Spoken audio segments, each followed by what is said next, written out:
الحمد لله رب العالمين والصلاة والسلام على سيد المرسلين أما بعد فأعوذ بالله من الشيطان الرجيم بسم الله الرحمن الرحيم الصلاة والسلام عليك يا رسول الله وعلى آلك وأصحابك يا حبيب الله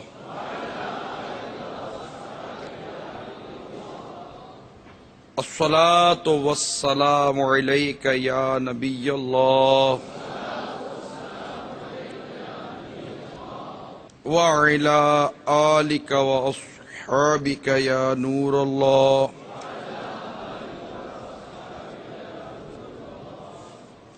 رحمت عالم نور مجسم شاہ بنی آدم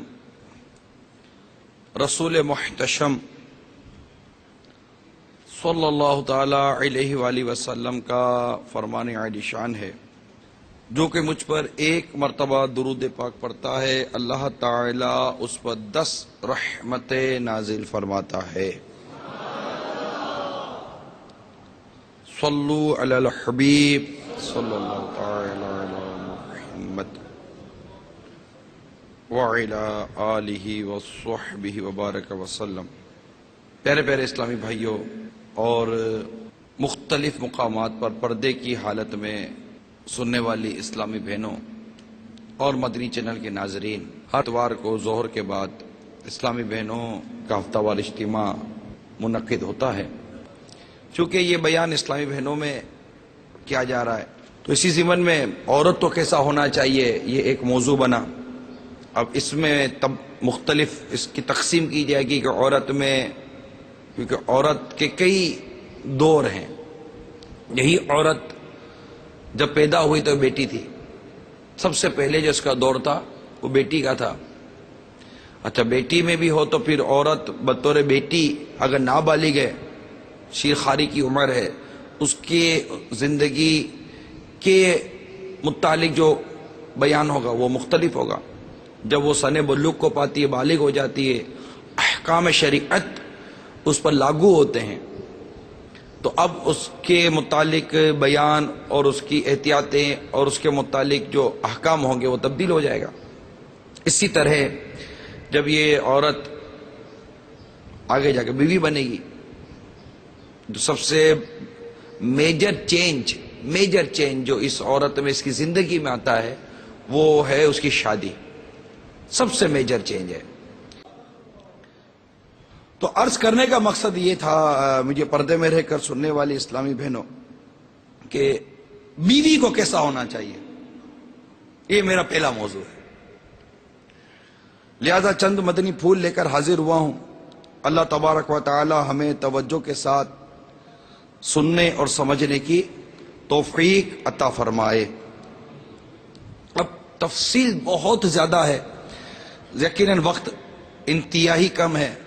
میں نے جب اس بیان پر غور کیا تو یہ بیان بہت طویل بیان ہے، لیکن اسے پورا بیان ہو نہیں سکتا۔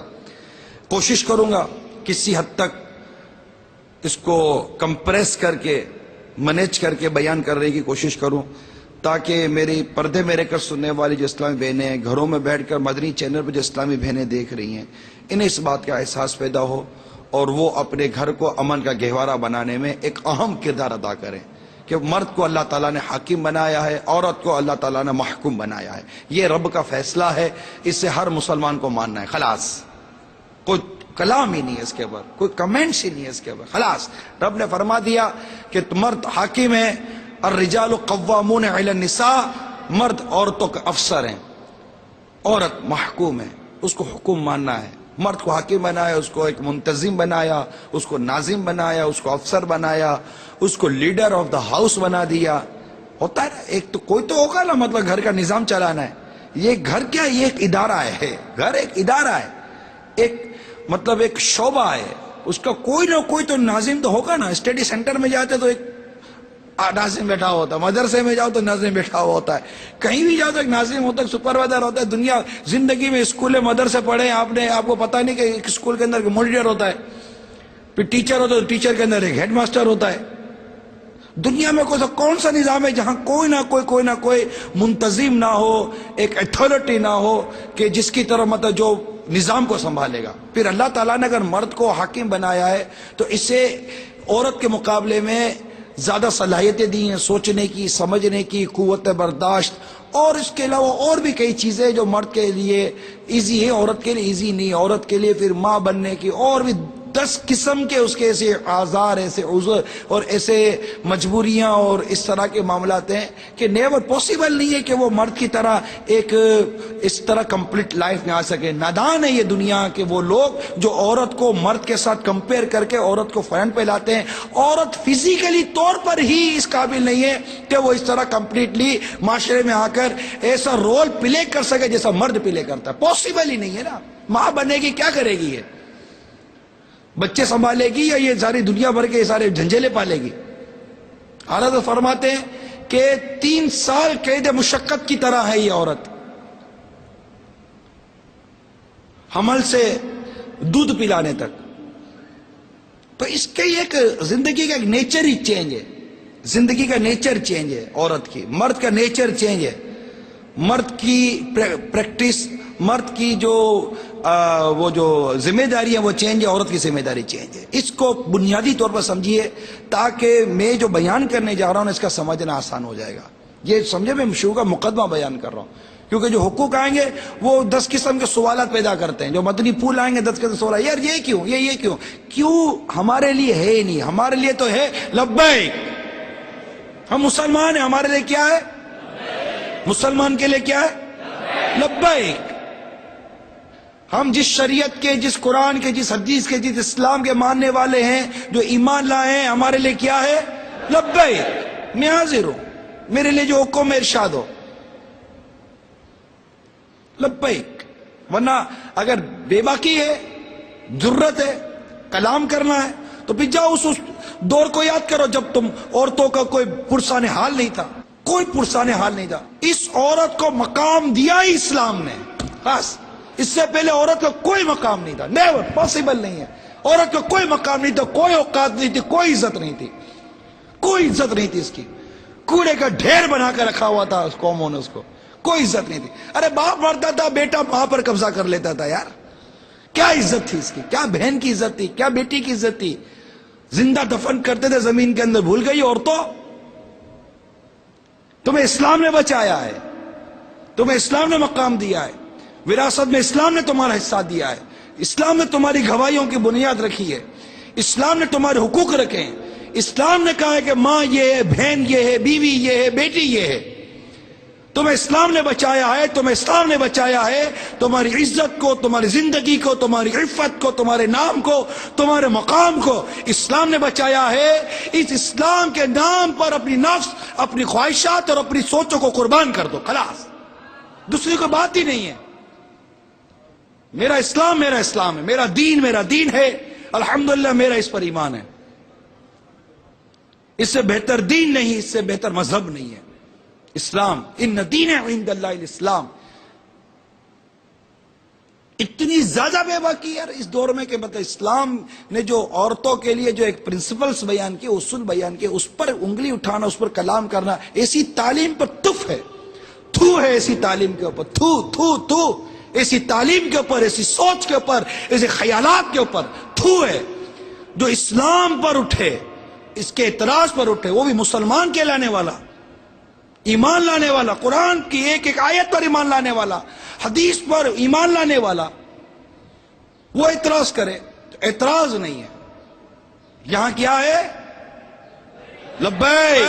اسلامی بہنیں اتنی آواز سے کہیں کہ آپ کے اپنے کان سنیں، کسی غیر محرم تک آپ کی آواز نہیں جائے کہ یہ بھی اسلام کا حکم ہے، یہ بھی اسلام کا حکم ہے۔ کیا ہے؟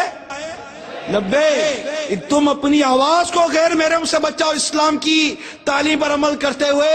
میرا رب، میرا اسلام، میرا دین تمہیں غیر مردوں کے تصرف اور غیر مردوں کی بے غیرتی سے بچائے گا۔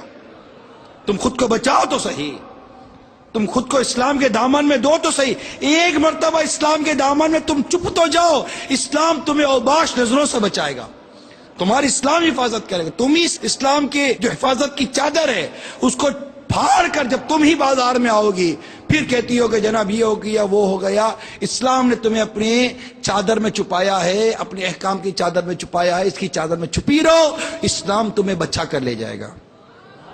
اس کے علاوہ کوئی دین ایسا نہیں نظر آتا, ان ایک ہی دین ہے, دین اسلام, جو اس طرح تمہیں تحفظ دے رہا ہے. تو شوہر کی بات کرنے جا رہا ہوں. پھر چند حدیثیں سنیے کہ سرکار مدینہ صلی اللہ تعالی علیہ وسلم نے ارشاد فرمایا, جس عورت کی موت ایسی حالت میں آئے کہ مرتے وقت اس کا شوہر اس سے خوش ہو, وہ عورت جنت میں جائے گی. ایک اور حدیث پاک ہے اور بہت ہی اہم ترین حدیث ہے یہ کہ سرکار مدینہ صلی اللہ تعالی علیہ وسلم نے ارشاد فرمایا, اگر شوہر اپنی عورت کو یہ حکم دے کہ پیلے رنگ کے پہاڑ کو کالے رنگ کا بنا دے اور کالے رنگ کے پہاڑ کو سفید بنا دے, تو عورت کو اپنے شوہر کا یہ حکم بھی بجا لانا چاہیے. اس حدیث پاک کا جو مطلب محدثین نے بیان کیا ہے اس میں یہ ہے کہ مشکل سے مشکل اور دشوار سے دشوار کام بھی اگر شوہر حکم دے تو جب بھی عورت کو شوہر کی نافرمانی نہیں کرنی چاہیے, بلکہ اس کے ہر حکم کے فرما برداری کے لیے اپنی طاقت بھر کمر بستہ رہنا چاہیے. کہ رسول پاک صلی اللہ تعالی علیہ وسلم کا یہ بھی فرمان ہے کہ شوہر بیوی کو اپنے بچھونے پر بلائے اور عورت آنے سے انکار کر دے, اور اس کا شوہر اس بات سے ناراض ہو کر سو رہے تو رات بھر خدا کے فرشتے اس عورت پر لعنت کرتے رہتے ہیں. یہ مسلم شریف کی روایت ہے. تو اب ہے یہ کہ شوہر کے حقوق, اس کی ذمہ داریاں بہت ہیں. اب میں آ رہا ہوں بیوی کو کیسا ہونا چاہیے. انشاءاللہ عز و جل ان مدنی پھولوں کو دل کے مدنی گلدستے میں جو سجائیں گی ان کا گھر امن کا گہوارہ, امن کا گلشن اور مدینہ مدینہ ہوگا. جو سب سے پہلا ایک اصول ہے مدنی پھول ہے وہ یہ کہ عورت بغیر اپنے شوہر کی اجازت کے گھر سے باہر کہیں نہ جائے. یہ سب سے بنیادی چیز ہے. اب یہاں شوہر کے لیے کچھ ایک دو باتیں میں یہ عرض کر دوں کہ آپ کو پتا ہونا چاہیے کہ آپ کے بچوں کی امی کو, آپ کی زوجہ کو, آپ کی بیوی کو شریعت نے کب اور کس طرح گھر سے نکلنے کی اجازت دی ہے. سب سے بنیادی بات تو یہ ہے کیونکہ وہ تو اب آپ کی محکوم ہو گئی نا, انڈر سپرویژن ہے آپ کی. وہ اس کو کہہ دیا گیا تمہیں شوہر گھر سے نکلنے کا, جب منع کرے تو مت نکلو, اجازت دے تو جاؤ. اب اجازت دے شوہر, اگر شوہر بے پردگی کروائے گا, بے غیرتی کروائے گا, بے حیائی کروائے گا اور اس طرح کی اس کی بے شرمی کی عادتیں ہوں گی تو ظاہر ہے ایسا مرد دیوس ہے جو حیائی نہیں کھاتا اپنے اہل پر, تو دیوس پر جنت حرام ہے. تو شوہر کو بھی چاہیے کہ وہ یہ بات سیکھے کہ اس کو بیوی کو کس بات کا حکم دینا ہے, کس بات سے منع کرنا ہے, کہاں جانے دینا ہے, کہاں نہیں جانے دینا. یہ تو شوہر کے لیے تو بیسک چیز ہے نا. اب عورت کو کہا گیا ہے کہ بغیر شوہر کی اجازت گھر سے نہ نکلے. اب عورت بیوی ایسی ہونی چاہیے جو بغیر شوہر کی اجازت کے گھر سے نہ نکلے. بیوی کو کیسا ہونا چاہیے کہ شوہر کی اجازت کے بغیر گھر سے باہر قدم نہ رکھے. شوہر کی غیر موجودگی میں عورت تو فرض ہے کہ شوہر کے مکان اور مال اور سامان کی حفاظت کرے, اور بغیر شوہر کی اجازت کسی کو بھی نہ مکان میں آنے دے, نہ شوہر کی چھوٹی بڑی چیز کسی کو دے. یہ اس پر لازم ہے, یہ اس کے حقوق وہ ذمہ داریوں میں شامل ہے عورت کی. اچھا, بیوی کو کیسا ہونا چاہیے؟ ہرگز کوئی ایسا کام نہ کرے جو شوہر کو ناپسند ہو. اب گھر کو سکون کا, امن کا, پیار کا گہوارہ بنانا چاہتی ہو نا. جو اسلامی بہن اس وقت اس بات کی کہ نالا کہ کیا کروں, میرا گھر ہی صحیح نہیں چل رہا, مانتے نہیں ہے کوئی بات کو, لڑائی جھگڑا. میں آپ کو حل بتا رہا ہوں نا, آپ کو حل بتا رہا ہوں. اس مدنی حل کی طرف آ جاؤ, آپ کا گھر مثالی گھر ہوگا. اللہ نے چاہتا لوگ آپ کو گھر کو دیکھ رش کریں گے. یعنی جو چیز شوہر کو پسند نہیں ہے وہ ہرگز نہ کریں. اب شوہر کو کیا پسند نہیں ہے یہ غور کرنا آپ کی ذمہ داری ہے. سونے کے حوالے سے, اٹھنے بیٹھنے کے حوالے سے, باتوں کے حوالے سے, آنے جانے کے حوالے سے, لباس کے حوالے سے, انداز کے حوالے سے, شوہر کو کیا پسند ہے آپ کی ذمہ داری ہے وہ کام کریں. تاکہ شوہر کی رغبت آپ کی طرف رہے، جس کو صفائی ستھرائی بھی کہتے ہیں، کہ یہ بھی آیا ہے کہ اپنے آپ کو صاف ستھرا رکھے، خاص طور پر دھیان رکھے، میلی کچیلی بو آتی ہو اور بالکل وہ اجڑی سی نہ رہے، یہ یاد رکھیے گا میری اسلامی بہنیں، اس بات کو یاد رکھیں۔ یوں سمجھے کہ آپ کا ایک بھائی ہے جو آپ کو یہ مطلب مدنی پھول دے رہا ہے کہ میری بہن ان مدنی پھول پر عمل کرے گی تو اپنے گھر کو امن کا گہوارہ بنا دے گی۔ ایک آپ کا بھائی ہے جو آپ کو مدنی پھول دے رہا ہے۔ اگر آپ یہ سوچو کہ یہ بھی ایک مرد ہے نا، بات تو یہی کرے گا نا، تو میں بات وہ بات کروں جو بات آپ کے اور میرے شریعت کے حکم کے مطابق نہیں، آپ مت ماننا۔ کوئی تو پیغام پہنچائے گا نا۔ اگر آپ کو آپ کے والد نے بھی کوئی بات بتائی ہوگی کہ بیٹی یوں رہنا، تو وہ بھی تو مرد ہی ہے۔ مدد کہتا ماں سے توقع تھوڑی بہت یہاں مائنس ہو جاتی ہے، ماں تھوڑا نیگیٹو بات رکھ دیتی ہے، باپ بہت کم ایسی حرکت کرتا ہے، وہ مرد ہے نا، اس کو اللہ تعالیٰ نے عورت کے مقابلے میں زیادہ عقل عطا کی ہے۔ کہ حدیث پاک میں آتا ہے بہترین عورت وہ ہے کہ جب شوہر اس کی طرف دیکھے تو وہ اپنے بناؤ سنگار اور اپنے وہ انداز سے شوہر کا دل خوش کر دے، اور اگر شوہر کسی بات کی قسم کھا لے تو وہ اس قسم کو پوری کر دے، اور اگر شوہر غائب رہے تو وہ اپنی ذات اور شوہر کے مال میں حفاظت اور خیر خواہی کا کردار ادا کرتی رہے۔ یہ عورت کے اوصاف، بیوی کے اوصاف کہ بیوی کو کیسا ہونا چاہیے، یہ میرے آقا صلی اللہ علیہ وسلم نے ارشاد فرمایا، جو ابن ماجہ کی روایت میں نے آپ کو بیان کی ہے، کہ میاں بیوی کا رشتہ ایک ایسا مضبوط تعلق ہے کہ ساری عمر اس بندھن میں اس کو بندھ کر رہنا ہے۔ اس کا دل تھوڑی جائے گا کہ میں فارغ کر دی جاؤں، میں گھر چلی جاؤں، ماں کے گھر جا کے دوبارہ بیٹھ جاؤں، میرا گھر اجڑ جائے، میرا گھر ٹوٹ جائے، کبھی عورت نہیں چاہے گی۔ لہذا جب ان دونوں میں اتحاد، اتفاق ہو، ملاپ ہو تو یہ بہت بڑی نعمت ہے، اور ان دونوں میں نا اتفاقی ہو، لڑائی ہو، جھگڑا ہو تو یہ بہت بڑی مصیبت ہے۔ تو میں آپ کو نعمت کی طرف بلا رہا ہوں، مصیبت سے بچا رہا ہوں کہ اس وقت ہزاروں گھر اس جھگڑے میں، بچے اس پر بہت زیادہ افیکٹ ہوتے ہیں، بہت زیادہ افیکٹڈ ہیں بچے، کہ جب ماں باپ آپس میں لڑتے ہیں، نا اتفاقی کرتے ہیں، ناراض رہتے ہیں، آپس سے پیار اور محبت کا انداز اختیار نہیں کرتے، تو بچہ اس اثر کو قبول کرتا ہے، بچہ دیکھ رہا ہوتا ہے، کبھی باپ کی غلطی دیکھتا ہے، کبھی ماں کی غلطی دیکھتا ہے، اور یہ ڈیسائیڈ نہیں کر پاتا کہ میرا باپ درست ہے کہ میری ماں درست ہے۔ نتیجہ کیا نکلتا ہے کہ اس کے دل میں نہ باپ کا وہ مقام بنتا ہے، نہ ماں کی وہ عزت بنتی ہے، کہ کبھی وہ ماں کو دیکھتا ہے کہ ماں میرے ابو کے ساتھ کیوں اتنی بدتمیزی کر رہی ہے، میرے ابو کا کیا قصور ہے۔ جب وہ یہ بات جانتا ہے کہ میری ماں کا کام ہے کہ میرے ابو کے آگے وہ اپنے سر کو جھکا کر رکھے، اپنی آواز کو پست رکھے، اپنے شوہر کو راضی کرے، اگر اس کو چار باتیں پتہ ہیں تو وہ زیادہ فیل کرے گا۔ بھلے ماں کرتا ہے لیکن اس کے اوپر جو ماں کا اثر پڑ رہا ہے وہ اچھا نہیں پڑ رہا۔ اگر اسی طرح وہ باپ کو دیکھتا ہے کہ باپ زیادتی کر رہا ہے ماں کے ساتھ، اور ماں کو معاذ اللہ گالیاں دے رہا ہے، ظلم کر رہا ہے، زیادتی کر رہا ہے، اس کے اوپر تشدد کر رہا ہے، تو کیا سمجھتا ہے کہ یہ اس کا بیٹا، اس کے دل میں محبت پیدا ہو رہی ہے باپ کی؟ نہیں، وہ اگر ڈر، وہ خوف ہے، وہ دیکھ رہا ہے جب یہ ماں کا یہ حال کرتا ہے تو میں کیا حال کرے، میں تو اتنا سا ہوں، ایک تھپڑ مارے گا میرے دانت، میری بتی سے نکال کے باہر رکھ دے گا، اس کو تو وہ ڈر لگا ہے، خوف ہے، مگر دل میں اس کی باپ کی عزت اور باپ کا مقام اور باپ کا مرتبہ نہیں رہے گا، بدقسمتی سے۔ تو دونوں کا جو فساد ہے، دونوں کے جو جھگڑے ہیں نا، اس سے اس کا گھر بہت افیکٹڈ ہو رہا ہے، آنے والی نسل برباد ہو رہی ہے۔ تو ان دونوں کے اندر اتفاق اور محبت کا ہونا بہت ضروری ہے۔ لہذا میں سب سے پہلے یہ بیان کر رہا ہوں کہ بیوی کو کیسا ہونا چاہیے، کیونکہ یہ محکوم ہے، یہ انڈر دی گئی ہے، یہ تحت رکھی گئی ہے، ماں تحت ہے، فوق اوپر کہتے ہیں، تحت نیچے کہتے ہیں، ماں تحت نیچے، مرد کو فوقیت دی گئی ہے۔ تو تم زمین بن جاؤ، انشاءاللہ وہ سائبان بنے گا، تم زمین بن جاؤ، وہ انشاءاللہ تم پر بادلوں کی طرح، سائبان کی طرح تمہارے اوپر آ جائے گا۔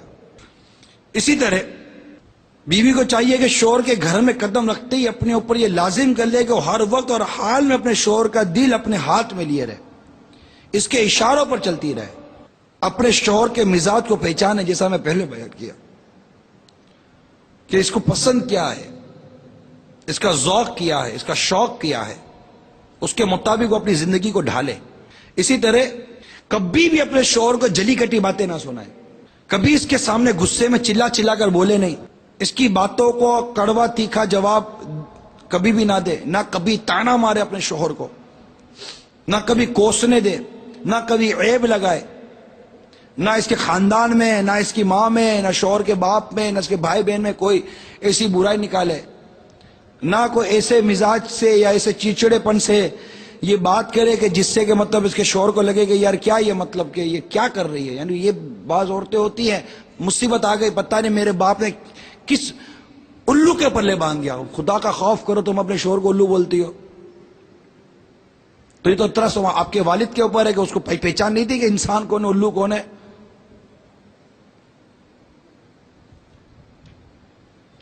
کس مصیبت میں آ گئی، بھاڑ میں ڈالا میرے باپ نے مجھے، پتہ نہیں کہاں کن جانوروں میں شادی کر دی ہے میرے باپ نے میری۔ اب ایسی باتیں کر کے آپ بولو کہ میرا اگر امن کا گہوارہ رہے گا تو خود تو جانور بول کے جنگل میں آ رہی ہو۔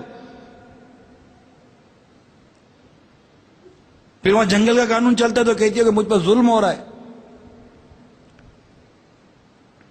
تو ایسی زبان چلاتی کیوں آپ؟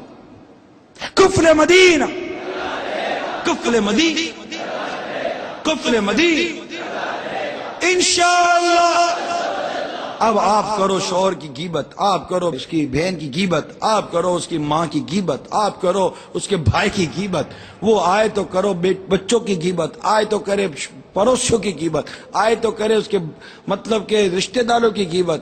اب اگر وہ اس نے غیبت کے خلاف اعلان جنگ کیا ہوگا، اب اس کے دل میں آپ صحیح بتائیں آپ کا عزت، آپ کا مقام، آپ کا مرتبہ، آپ کا کہاں سے بیٹھے گی یار؟ کہہ رہی ہے عورت ہے، کون ہے یار؟ اس کو گناہ کے سوا کوئی کام آتا ہی نہیں ہے۔ جب دیکھو غیبت، جب دیکھو تہمت، جب دیکھو بہتان، جب دیکھو لگائے بجھائی، جب دیکھو مطلب چڑچڑاپن، جب دیکھو غصہ اس کی ناک کے اوپر۔ آپ بتاؤ یار یہ کیا کرے گا یار، کدھر جا کر سر مارے گا؟ تو شوہر تو گھر آئے تو بیوی کا مسکراتا ہوا ہنستا ہوا چہرہ دیکھے، ایک مطلب کہ اس کو دیکھتے ہی اس کی آنکھوں کو ٹھنڈک ملے۔ میں آپ کو مدنی میری اسلامی بہنوں، تمہارا بھائی تمہیں مدنی پھول دے رہا ہے، وہ کتنا پاگل ہوگا، وہ کتنا بے وقوف ہوگا جو اس انداز کے باوجود بھی اگر وہ بے باکی کرتا ہے یا گھر میں لڑائی جھگڑے کرتا ہے تو اس کے دن بہت تھوڑے ہوں گے۔ اور یہ جو مشہور قول ہے، اس قول کو آپ اپنی آنکھوں سے دیکھیں گے، صبر کا پھل ہمیشہ میٹھا ہی ہوتا ہے۔ اب صبر کرو تو صحیح، تو میٹھا پھل ملے گا نا۔ صبر ہی نہیں کرتے بولتے پھل ملے گا، پھل کہاں سے ملے گا؟ اپنے پاؤں تلے پھلوں کو کچلو گی، خود اپنے گھر کا پھل برباد کرو گی، اپنے گھر کا سکون برباد کرو گی، پھر کہو گی کہ صبر ہے کہاں؟ صبر تو چپ رہنے کا نام ہے۔ چپ ہو جاؤ، گنگ ہو جاؤ۔ اللہ تعالیٰ نے جو مقدر کیا ہے، اللہ کی رضا پر راضی رہو۔ وہ قلبوں کو پھیرنے والا ہے، وہ آپ کے شوہر کو، آپ کی ساس کے، آپ کے سسر کے اور دیگر لوگوں کے دلوں کو آپ کی طرف پھیرنا اس کے دست قدرت میں ہے۔ آپ اس کو راضی کرو۔ اس کی شریعت نے جو شوہر کے حقوق ادا کرنے کا فرمایا، جو اخلاقی کردار سسرال میں اور سسرال والوں کے ساتھ ادا کرنے کا شریعت نے آپ کو حکم دیا، آپ پہلے سب کو چھوڑو، سب سے پہلے اپنا پوسٹ مارٹم کریں، سب سے پہلے اپنا کردار کا جائزہ لیں کہ مجھے جو میری شریعت نے فرمایا کہ شوہر کے ساتھ یوں رہو، کیا میں ہوں؟ بچوں کے ساتھ یوں رہو، کیا میں ہوں؟ سسرال میں یوں رہو، کیا میں ہوں؟ اگر آپ پہلے اپنا جائزہ لے لیجئے، پلیز میری بات کو سمجھیے اسلامی بہنوں، پہلے اپنا جائزہ لیں، کیا میں یہ ہوں جس طرح مجھے شریعت نے کہا ہے؟ اگر میں نہیں ہوں تو مجھے وہ چیز کیسے ملے گی جو میں چاہتی ہوں؟ آپ وہ عمل کریں جو شریعت چاہتا ہے، جو شریعت کا حکم ہے، میرے رب کی رحمت سے آپ کو وہ چیز ملے گی جو آپ چاہتی ہو، اگر وہ شریعت کے مطابق ہے تو۔ آپ یہ چاہو کہ میرا شوہر میرے انڈر میں رہے، میرا شوہر دب کر رہے، میں جو بولوں یوں کرے، میں ہوں کہوں تو شوہر ہوں ہو جائے، میں آنکھیں دکھاؤں تو شوہر کی آنکھیں نیچے ہو جائیں، اگر یہ ہے تو ڈرو اس چیز سے کہ شوہر تمہارے شر سے ڈر رہا ہے۔ ڈرو اس چیز سے، شوہر تمہارے شر سے ڈر رہا ہے، اس کے بعد تمہارا شر ہے۔ تم اچھی عورت نہیں ہو جو شوہر تم سے ڈرتا۔ جس سے شوہر ڈرے وہ عورت اچھی ہو ہی نہیں سکتی، پاسبل نہیں ہے یار، ناممکن ہے کہ وہ عورت شریف ہو، وہ بیوی شریف ہو جس سے شوہر ڈرتا ہو، بلکہ وہ بیوی شریف ہے جو شوہر سے ڈرے گی۔ میں یہ نہیں کہتا جو بیوی کو ڈرائے گا وہ شوہر شریف ہوگا، میں یہ نہیں کہتا۔ یہاں میں نے جو دو باتیں کی ہیں اس باتوں کو سمجھو آپ، کہ اگر بیوی ڈرتی ہے شوہر سے اور اس کا حق ادا کرتی ہے تو کہہ سکتے ہیں کہ یہ عورت شریف ہے، کہ یہ انڈر رہنا اس کو آتا ہے۔ اور اگر واقعی شوہر ڈرتا ہے بیوی سے، اب وہ شوہر ڈرتا ہے، کیوں ڈرتا ہے، کس لیے ڈرتا ہے، یہ بحث بات کی ہے۔ اگر ڈرتا ہے اس کے مزاج سے، اس کے چیچڑے پن سے، اس کی معاذاللہ گالیاں دینے سے، اس کے غصے کرنے سے، گھر کا نظام برباد کر دینے سے، وہ ڈرتا ہے کہ یار چلو چپ رہو یار، چھوڑو یار، کیا اس کو منہ لگانا، بولوں گا تو یہ 10 باتیں اور سامنے سنائے گی اور الٹا اپنا سکون برباد کرے گی۔ ویسے تھکا آ رہا ہوتا ہوں، گھر کے ٹینشن الگ، تو باہر کے ٹینشن الگ، کاروبار کے ٹینشن الگ، قرضوں کے ٹینشن الگ، یہ دھوپ الگ، یہ پیاس الگ، یہ سیٹھ کی باتیں الگ، یہ الگ وہ الگ، 10 قسم کی پنچات ہوتی ہے، چھوڑو یار، کان میں روئی ڈالو سو جاؤ۔ اگر یہ مزاج شوہر نے اختیار کر لیا آپ کی وجہ سے، تو آپ سوچو یار یہ عورت کیسے اچھی ہو سکتی ہے جس کا شوہر اس کے شر سے ڈرتا ہو، یہ اچھی کیسے ہو سکتی ہے۔ یہ میں یہ نہیں کہتا اگر کوئی کہے کہ جناب اس کے باپ نے اس کو یہ سکھایا، نہیں، ماں باپ کبھی بچوں کو یہ اسی تعلیم کیوں دیں گے؟ آپ کا مزاج خراب ہے، آپ کی فطرت میں یہ خرابی ہے، آپ کے نیچر میں یہ خرابی ہے، آپ کا باپ بھی تنگ ہے اس سے۔ کوئی باپ نہیں چاہتا، کوئی ماں ایسے نہیں چاہے گی کہ بیٹی گھر اجاڑ کر واپس آ جائے۔ وہ بھی جب دیکھیں گے کہ یار، تو یہ کہیں گے یار ہمارا داماد شریف ہے، یقین مانے یہی ہوگا، داماد شریف ہے، داماد شریف آدمی ہے۔ کبھی کبھی باپ کی ہمت آ جائے گی تو شاید یہ کہہ دے گا بیٹی تیرا شوہر بہت شریف ہے جو تیرے کو برداشت کر رہا ہے۔ یہ باپ، یہ بھی ہمت آئے گی باپ کے اندر، کیونکہ تم بیٹی بھی ایسی ہو کہ باپ بھی ڈرتا ہے کہ بولے گی میں خراب ہوں، میرا باپ بھی مجھے خراب بولتا ہے، تو مطلب غور کرو، شرم کرو، تمہارا باپ بھی تم کو خراب بولتا ہے، تمہاری ماں بھی تم کو خراب بولتی ہے، تمہارا شوہر بھی تم سے ڈرتا ہے، بلکہ کبھی کبھی تو بیٹا بھی پکڑتا، ماں اب چپ بھی ہو جا، کتنا بولے گی میرے باپ کو۔ اب آپ بتاؤ یار یہ عورت کیسے شریف ہو سکتی ہے؟ شریف عورت کیسے بولے گی یار؟ وہ تو چپ رہے گی، وہ تو اس کا کفر مدینہ ہوگا، بس کفر مدینہ، کفر مدینہ۔ بھئی یہ زبان کے کفر مدینہ جو میرے امیر علیہ سنت ہے، وہ ایک نے آ کر کہا کہ وہ بیوی کی شکایت، وہ عورت کی شکایت تھی کہ جناب بچوں کے حوالے سے تھا نا کہ بچے بہت تنگ کرتے ہیں اور گھر کا نظام یوں ہے، گھر کا نظام یوں ہے، تو کوئی تعویذ چاہیے۔ تو امیر سنت نے یہ ایک مطلب ایک علمی لطیفہ سمجھے، ایک چٹکلا ہے، یہ ایک تعویذ دیا کہ یہ عورت کو بولو کہ جب بھی غصہ ہے نا تو اس کو دانت میں رکھ کے دبائے، بس جتنا غصہ زیادہ ہے اتنا دبائے، یہ تعویذ ہے، یعنی کہ وہ چپ رہے، چپ رہے گی، چپ رہے سنتا موتی ملسن، چپ رہتا موتی ملسن، صبر کرے تو ہیرے، چپ رہو تو موتی ملیں گے، صبر کرو تو ہیرے ملیں گے، چپ رہے تو موتی ملسن، صبر کرے تو ہیرے، پاگلا واگو رولا پاوے نہ موتی نہ ہیرے۔ تو جو یہ پاگلی تو کہتے ہیں اس کو، جو شوہر کو کاٹتی ہو، بچوں کو کاٹتی ہو، باپ سمجھا تو باپ کو کاٹتی ہو، ماں سمجھا تو ماں کو کاٹتی ہو، یہ سب کو جو کاٹتی ہو تو اس کو کیا بولو گے یار؟ آپ بتاؤ، چلو اسلامی بہنیں آپ بتاؤ، یہ جو ہر جگہ یہ کرتی ہے اس کو کیا؟ پڑوسی تو وہ پڑوسی کو کاٹتی ہو، کامے والی ماسی ہے تو اس کو کاٹتی ہو، یہ کس کی ہے؟ یہ کس کی حرکت ہوتی ہے؟ اچھی عورتیں ہوتی ہے، شریف ہوتی ہے، نیک ہوتی ہے، پارسا ہوتی ہے، متقی ہوتی ہے، قسمیں کھاتے ہیں اس کی شرافت اور اس کے تقوی اور اس کی پرہیزگاری کی لوگ کہ جناب یہ عورت ہے جو سب سے اچھی عورت ہے۔ پڑوسی آپ سے تنگ، ماں آپ سے تنگ، باپ آپ سے تنگ، شوہر آپ سے تنگ، اولاد تک تنگ ہوتی ہے۔ بس ابا کو کبھی کبھی باپ بیٹا سمجھے گا، ابا ابو آپ ہی چپ، آپ تو امی کو جانتے ہو۔ اب یہ جملہ ماں کو مار نہیں ڈالے یار، کیا آپ تو امی کو جانتے ہو، آپ چپ ہو جائے یار۔ کتنا مطلب یار، یہ تو ختم ہے نا ادھر کہ بیٹا جا کے باپ کو سمجھا رہا، ابو آپ چپ ہو جاؤ، آپ تو امی کو جانتے ہو، آپ چپ ہو جاؤ۔ اب یہ تو مطلب باپ کا تو 12 سن خون بھر رہا ہے، مطلب وہ ماں ایسی ہے کہ اس کا خون جل بھی نہیں رہا ہے، میرے سامنے باپ کو یہ سمجھا رہا ہے تو، اور الٹو دو مارے گی اس کو۔ وہ بیٹا وہ بیچارہ وہ تو مرد ہے یار، آپ کو پتہ نہیں مرد کیا کر سکتا ہے۔ شریف مرد ہے جو کچھ نہیں کر رہا ہے، یہ چپ چاپ بیٹھا ہوا ہے اور آپ کی بدتمیزی برداشت کر رہا ہے. سب نہیں ہوتی مگر ہوتی ہیں ایسی عورتیں. مین کردار بیوی کا ہے، گھر کو امن کا سکون کا گہوارہ بنانے میں مین کریکٹر مین کردار عورت کا ہے. یہ مطالعہ کر کے یہی چیز سامنے آتی ہے. اور مرد کو تو کہہ دیا گیا کہ یہ ٹیڑھی پسلی ہے، اس کے ٹیڑھے پن پہ گزارا کر، سیدھی کرنے جائے گا ٹوٹ جائے گی، اس کا ٹوٹنا طلاق ہے. نادان ہے وہ شور جو خالی خالی الجھتا ہے، بیکار الجھتا ہے.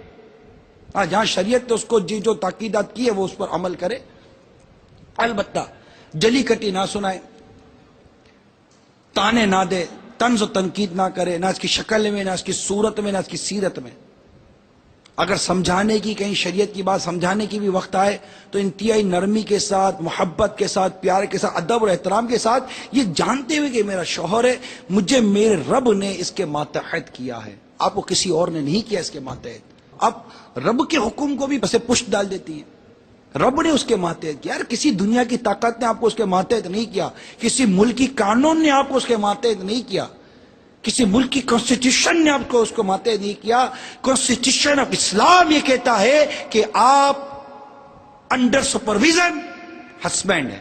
You are under supervision husband, کہ آپ شوہر کے انڈر سپرویژن ہے، یہ آپ کا افسر ہے. تو اب کیسے بڑے سے بات کی جاتی ہے، افسر سے یا گھر کے بڑے سے کیسے بات کی جاتی ہے، اس کو آپ نے غور کرنا ہے. اچھا اب ایک اور اہم ترین بات کہ عورت کو چاہیے کہ شوہر کی آمدنی کی حیثیت سے زیادہ خرچ نہ مانگے، بیوی کو خرچ نہ مانگے، بلکہ جو کچھ ملے اس پر صبر و شکر کے ساتھ اپنا گھر سمجھ کر ہنسی خوشی کے ساتھ زندگی بسر کرے. ابے تیرے کا پلے بند گئی، کچھ پیسے بھی تو کما کر لا.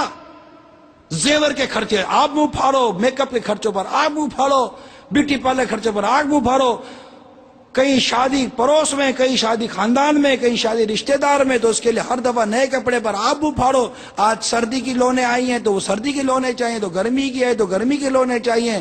اب پرنٹڈ آئی تو پرنٹڈ لون چاہیے، تو اب وہ جیومیٹریکل ڈیزائن کی لون آئی تو وہ چاہیے، تو دوپٹہ یوں چاہیے، تو میچنگ یوں چاہیے، تو فلاں یوں چاہیے، تو پٹی یوں بنی ہوئی ہونی چاہیے، تو ڈیزائن یوں بنی ہوئی ہونی چاہیے. ارے کیا ہو گئے، شوہر کی جو آمدنی اس پہ گزارا کرو نا. لپسٹک یوں تبدیل ہو گئی، نین پلس یوں تبدیل ہو گئی، تو جناب فلاں میک اپ یوں تبدیل ہو گئی، اب تو یوں پاؤڈر آتا، اب تو یہ میک اپ آتا ہے. اب عورت بنو اور عورت بن کے رہو. جو اسلام نے جس طرح رہنے کا کہا، یہ رہو، بناؤ سنگار کرو. کس سے منائے گے؟ شوہر کے لیے کرو نا. جو شریعت نے کہا میں اس کا کہہ رہا کہ شوہر کے لیے بناؤ سنگار کر کے رکھے، میلی کچیلی نہ رہے.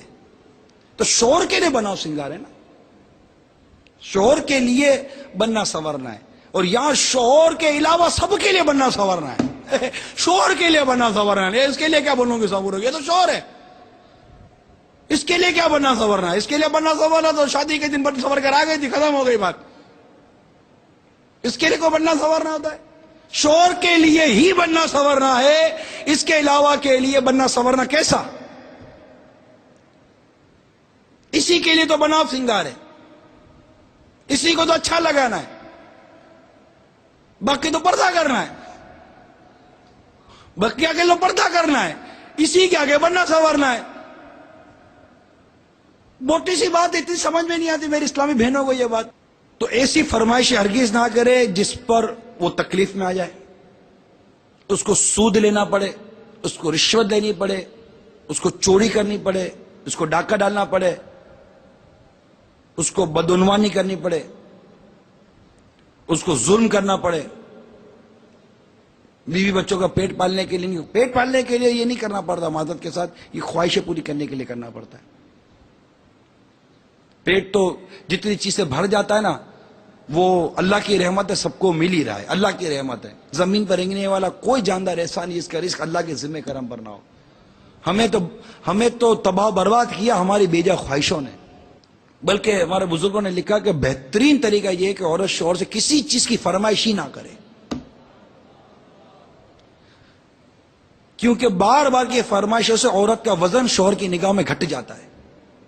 ہاں اگر شوہر خود پوچھے کہ میں تمہارے لیے کیا لاؤں. اے ہائے ہاں تو مزہ آئے گا. کیا لاؤں؟ یہ بھی کبھی کبھی شوہر پوچھتا ہے بعد میں کیا لاؤں, تو خوش کتنی ہوگی عورت.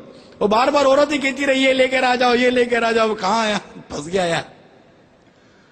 تو شوہر خود پوچھے کہ بتا آج میں تیرے لیے کیا لاؤں, تو وہ کتنا آپ کا صبر ہوگا. اور اس دن مان کر آپ کو اتنی خوشی نہیں ہوگی جتنی شوہر کے کہنے سے آپ کو خوشی ہوگی.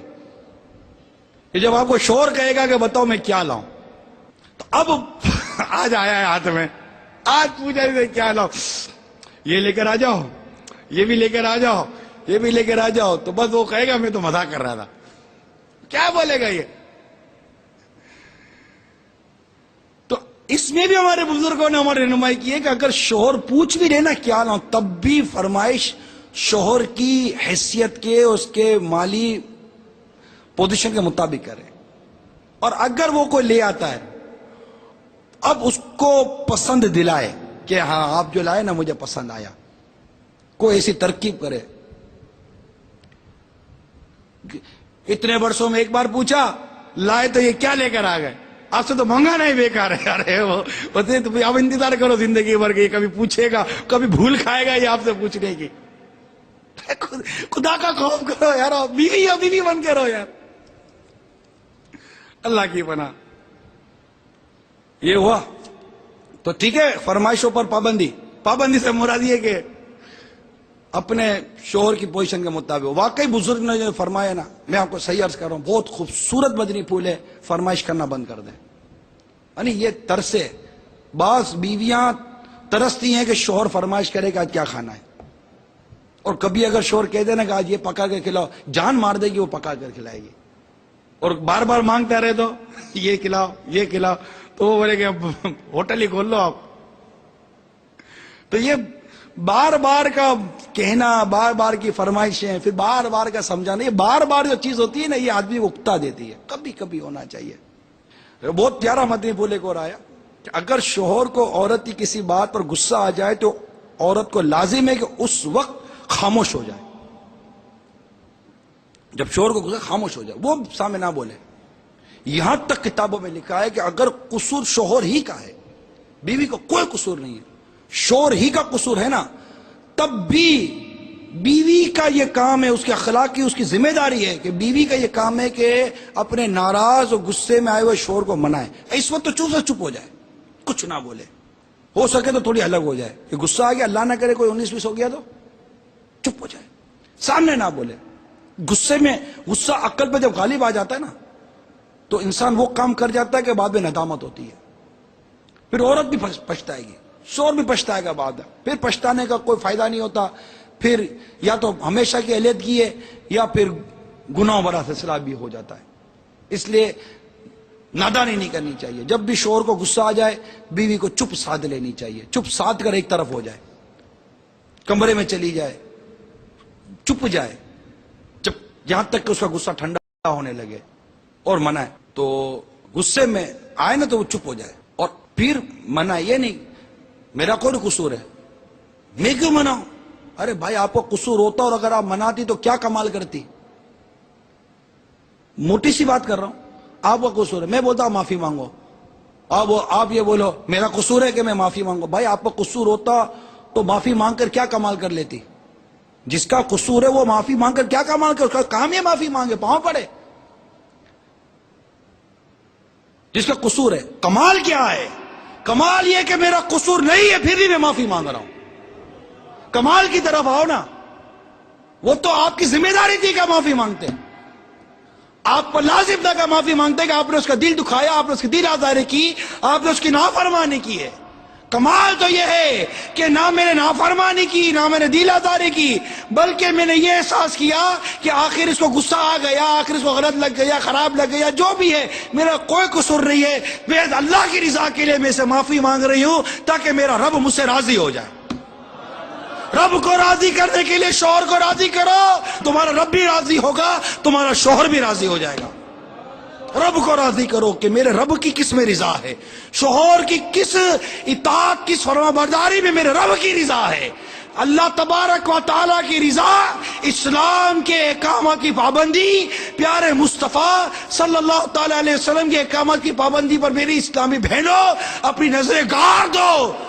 اللہ تبارک و تعالیٰ آپ کے شوہر میں، آپ کے سسر میں، آپ کی ساس کے، آپ کے پورے سسرال کے دل میں آپ کا مقام اور آپ کا مرتبہ داخل فرما دے گا۔ ایک مرتبہ میری بات مان کر دیکھ لو، چپ ہو جاؤ، قفل مدینہ لگا لو، نرم ہو جاؤ، شریف ہو جاؤ اور ظلم سہنے والی بن جاؤ، ظلم کرنے والی مت بنو۔ شریف جو بھی شریف ہو، مرد ہو یا عورت ہو، ہمیشہ ظلم سہتا ہے۔ شریف کبھی ظلم نہیں کرتا۔ جو شریف ہے وہ ظالم نہیں ہو سکتا، جو ظالم ہے وہ شریف نہیں ہو سکتا۔ مظلوم رہو کہ قیامت کے دن مظلوم کی جیت ہے۔ اگر اللہ تعالیٰ کی کوئی مشیت، اللہ کی ایسی مرضی کہ زندگی یوں ہی گزارنی ہے تو یوں ہی صحیح۔ جے سونا میرے دکھ وچ راضی تو سکھنوں میں چلے پاوا، کہ میرے رب نے میری زندگی کا انداز ہی یہ رکھا ہے، میرا مقدر ہی یہی ہے، میری تقدیر ہی یہی ہے، تو اس میں بھی رب سے شکوہ کیسا کہ پیدا رب نے کیا، اس کی مرضی ہے جیسے رکھے۔ اسے مسلمان پیدا کیا، یہ نعمت کم ہے؟ کروڑوں خوشیاں مال قربان اس ایک نعمت پر کہ ہمیں ایمان کی نعمت نصیب ہوئی ہے، اور اللہ اس پر ہمیں استقامت دے اور ایمان سلامت لے کر قبر میں چلے جائے۔ کیا جب شوہر کی نافرمانی، یہ ظلم و ستم، یہ بے باکی، یہ بے پردگی، یہ بے حیائی، یہ نمازوں کی پابندی نہ کرنا، یہ طہارت کے مسائل پر غور نہ کرنا اور اپنی طہارت، اپنی عفت، اپنی عصمت، اپنی پارسائی کی حفاظت نہ کرنا، کیا جب کہ یہ ایمان کی بربادی کا سبب بن جائے، شوہر کی دل آزاری ایمان کی بربادی کا سبب بن جائے، بے پردگی ایمان کی بربادی کا سبب بن جائے۔ آج مسکرا مسکرا کر شوہر کو انڈر پریشر میں رکھ رہا، بے پردگی کرنے کو تم اچھا سمجھتی ہو، اللہ ناراض ہو گیا، کہیں یہی نافرمانی اللہ کی ایمان کی بربادی کا سبب نہ بن جائے۔ ڈرو خدا سے، ڈرو خدا سے، ڈرو خدا سے، عورتوں خدا سے ڈرو، کہ میرے آقا صلی اللہ تعالی وسلم نے فرمایا کہ جہنم میں باکثرت عورتوں کو دیکھا گیا ہے۔ ڈرو خدا سے کہ تم لان تان زیادہ کرتی ہو، آقا فرماتے ہیں، شوہر کی نافرمانی کرتی ہو، آقا فرماتے ہیں۔ ہمارے نبی نے فرمایا ہے، ہمارے آقا نے فرمایا، ہمارے مولا نے فرمایا ہے، اس کے بعد کیا فرمان رہ جاتا ہے؟ اور جو فرمایا درست فرمایا ہے۔ اب یہ فرمان عورتوں کے لیے ہے، اے اسلامی بہنوں تم عورتوں میں نہ ہونا۔ یہ حکم، یہ ارشاد حق حق حق ہے کہ میں نے جہنم میں دیکھا کہ عورتوں کی کثرت ہے، یہ حق ہے۔ یہ لعن تان کرتی ہے، یہ حق ہے۔ یہ شوہروں کی نافرمانی کرتی ہے، حق ہے۔ مردوں کو کہا کہ تم عمر بھر ان کے ساتھ بھلائی کرو، ذرا سی کوئی بات کرو گی تو یہ کہے گی کہ تم نے زندگی میں کیا کیا میرے لیے۔ یہ حق ہے جو میرے آقا نے فرمایا۔ ان عورتوں کے یہ اوصاف، عورتوں کی یہ برائیاں جو میرے آقا نے ارشاد فرمائی، اے میری اسلامی بہنوں تم ان عورتوں میں مت رہنا، تم ان عورتوں والی مت بننا، تم الگ ہو جاؤ، ان سے الگ ہو جاؤ، ان عادتوں سے الگ ہو جاؤ، میرے آقا کے کرم سے جنت پہ چلی جاؤ گی، سرکار کی شفاعت کے صدقے جنت پہ چلی جاؤ گی، خاتون جنت کے صدقے جنت پالو گی، اللہ کی رحمت شامل حال رہی تو۔ ان جیسی مت بننا، ان جیسی مت بننا۔ اور ایسا خاموش، ایسا رہنے کے لیے سب سے اہم چیز جو ہے نا، جو میرے مرشد میرے امیر سنت نے ارشاد فرمائی، وہ ہے کفل مدینہ۔ زبان کا کفل مدینہ لگا لو، بس چپ ہو جاؤ۔ من سماتا نجا، جو چپ رہا اس سے نجات پائی۔ بہت اتنے لکھی ہوئی ہیں، کیا میں اب کتنی باتیں عرض کروں، میرا وقت ختم ہو گیا۔ ایک اہم ترین چلیں مدنی پھول دے دیتا ہوں کہ اگر شوہر غریب ہو اور گھریلو کام کاج کے لیے نوکرانی رکھنے کی طاقت نہ ہو تو اپنے گھر کا گھریلو کام کاج خود کر دیا کرے، اس میں ہرگز ذلت و شرم محسوس نہ کرے۔ بخاری کی شریف کہ بہت سی روایتوں سے پتہ چلتا ہے کہ میرے آقا صلی اللہ تعالی علیہ وسلم کی لخت جگر مقدس شہزادی خاتون جنت فاطمہ زہرا رضی اللہ تعالی عنہا کا بھی یہی معمول تھا کہ وہ اپنے گھر کا سارا کام خود اپنے ہاتھوں سے کیا کرتی تھی، کنویں سے پانی بھر کر اور اپنی مقدس پیٹھ پر مشک لاد کر پانی لایا کرتی تھی، خود ہی چکی چلا کر آٹا بھی پیس لیتی تھی۔ اسی وجہ سے ان کے مبارک ہاتھوں میں کبھی کبھی چھالے پڑ جایا کرتے تھے، اسی طرح امیر المومنین سیدہ صدیق اکبر رضی اللہ تعالیٰ عنہ کی شہزادی حضرت اسما رضی اللہ تعالیٰ عنہ کے متعلق بھی روایت میں ہے کہ وہ اپنے غریب شوہر حضرت سیدنا زبیر رضی اللہ تعالیٰ عنہ کے یہاں اپنے گھر کا سارا کام کاج اپنے ہاتھوں سے کر لیا کرتی تھی، یہاں تک کہ اونٹ کو کھلانے کے لیے باغوں میں سے کھجوروں کی گٹلیاں چن چن کر اپنے سر پر لاتی تھی، اور گھوڑوں کے لیے گھاس چارہ بھی لاتی تھی، اور گھوڑوں کی مالش بھی کر دیا کرتی تھی۔ اب ان کے پیچھے تو آپ چلتی ہو رہے، یہ تو کہتے ہیں کہ ہم تو کنیز ہیں ان کی، جن کی کنیز ہو ان شہزادیوں کا عالم یہ ہے، تو یہ گھر کے کام کاج خود کر لیا کریں۔ تو اللہ تعالی ہم سب کو عمل کی توفیق عطا فرمائے۔ انشاءاللہ پھر کبھی موقع ملا تو ہو سکتا ہے کبھی ساس کی باری آ جائے، بیٹی کی باری آ جائے، بہو کی باری آ جائے، کسی کی بھی باری آ سکتی ہے، پتہ نہیں۔ آج تو بیوی کی باری آئی تھی، بیوی کو کیسا ہونا چاہیے۔ میں امید کرتا ہوں کہ ان مدنی پھولوں پر تمام اسلامی بہنیں جو اس منصب پر ہیں عمل کی نیت کر لیں گے۔ اللہ تعالی عمل کی توفیق عطا فرمائے، آمین بجاہ نبی الامین صلی اللہ